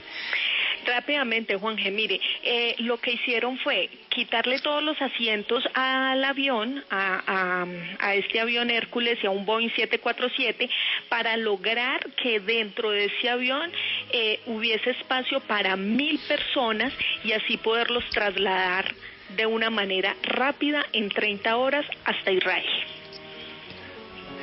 Hay que decir que ellos aprovecharon un conato de guerra civil que había en Etiopía para aliarse con los rebeldes y tener el control del aeropuerto de Addis Abeba durante esas 30 horas y sacarlos a todos. O sea, se alían con los rebeldes etíopes, toman el control del aeropuerto de Addis Abeba. No hay forma de que el ejército etíope llegue hasta allí gracias al apoyo que le dan en armas y demás a los rebeldes, y en esas 30 horas son capaces de sacar, ¿a cuántos has dicho? 16.000. Sí, señor, 16.000 judíos etíopes. Es muchísima gente y en una operación súper rápida y muy controlada, claramente. Sí, además en contra de lo que dijeron Naciones Unidas y todo el mundo, les dio absolutamente igual. Hicieron eso. Yo conozco un señor, cuando estuve haciendo reportajes en Israel, el guía que tuve allí por parte del gobierno israelí, que él estuvo en esos aviones y me lo contó llorando. O sea, me contó esa historia llorando de cómo pudimos salvarlos y sacarlos de ahí, y él defendía, obviamente, pues todo el despliegue militar que hizo el gobierno israelí, que fue relámpago. Joan Arena, tus conclusiones del programa, tus redes sociales, dónde te siguen, cómo te buscan, cómo te encuentran, todas esas cosas. Juanje, pues de nuevo muchas gracias por este espacio. La verdad que estas historias siguen siendo maravillosas, son historias que sobrepasan todo el límite. A mí me pueden seguir como Ye Arenas B en mis redes sociales, y pues todos los domingos ahí pendientes del programa Más Allá a las 9 de la noche por Red Más.